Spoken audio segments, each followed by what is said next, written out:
The National Security Act of 1947 established the legal precedent for compartmentalized defense spending, allowing certain intelligence and military activities to operate outside standard public disclosure requirements. This mechanism is codified through the annual National Defense Authorization Act, which allocates funds to the Department of Defense and intelligence agencies under broad aggregated categories. The true operational cost is obscured by the use of Special Access Programs, or SAPs, which are shielded from standard congressional oversight committees.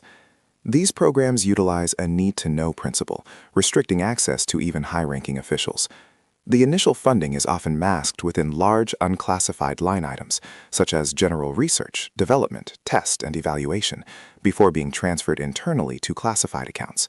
This initial transfer authority is the first step in rendering trillions effectively invisible to the public eye. Special access programs are defined by Executive Order 13526 as programs requiring enhanced protection beyond standard classification levels. SAPs are categorized into three types: acknowledged, unacknowledged, and waived. Acknowledged SAPs are known to Congress, but their details remain classified. The true accounting challenge arises with unacknowledged SAPs, where the existence of the program itself is classified.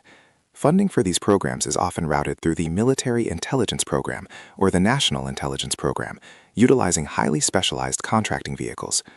The Department of Defense Financial Management Regulation, specifically Volume 3, Chapter 6, outlines the procedures for handling classified expenditures, permitting the use of non-standard accounting methods to protect sources and methods. This allows for rapid procurement cycles, bypassing the lengthy federal acquisition regulation process. Unacknowledged Special Access Programs, or USAPs, represent the deepest layer of secrecy.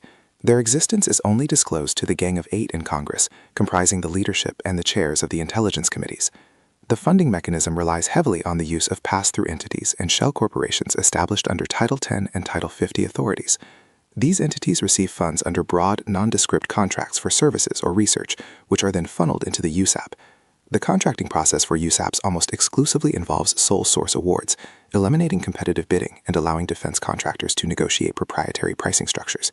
This lack of competition significantly inflates costs, but the justification is always framed around maintaining technological superiority and operational security. The legal requirement for detailed expenditure reporting is waived under the guise of national security. The movement of funds into black budgets rely on specific statutory transfer authorities granted by Congress. The Department of Defense can utilize reprogramming authority to shift funds between different appropriation accounts, often moving money from low-visibility unclassified accounts into classified SAP accounts without requiring explicit new congressional approval for the specific project. This is typically done late in the fiscal year. The use of classified annexes to the annual appropriations bill provides the legal cover for these transfers. These annexes detail the specific dollar amounts allocated to the intelligence community and classified military projects, but the annexes themselves are not publicly released. This system ensures that while the total amount spent is authorized, the specific purpose and recipient of the funds remain hidden from public and most legislative scrutiny. The black budget environment fundamentally alters the business model for prime defense contractors. Companies like Lockheed Martin's Skunkworks or Northrop Grumman's advanced development programs thrive on sole source contracts tied to SAPs. Since the technology is highly classified and often unique, the government cannot solicit competitive bids. This grants contractors immense leverage in pricing. The profit margins on black budget programs are often significantly higher than standard procurement contracts because the risk of public scrutiny and cost overruns is minimized. Furthermore, the government often funds the entire research and development infrastructure, including specialized facilities and tooling, effectively socializing the capital costs while privatizing the technological gains. This creates a powerful incentive for contractors to push for the classification of advanced research. The primary technological justification for black budgets is the need for rapid prototyping and deployment, often referred to as the Skunkworks model. By operating outside the standard federal acquisition regulation, development cycles are drastically shortened.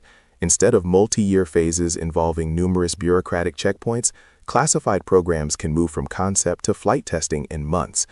This speed is achieved by granting program managers exceptional authority to make immediate purchasing decisions and bypass standard testing protocols. While this accelerates technological advantage, it also increases the risk of technical failure and financial waste, which is rarely subject to public audit.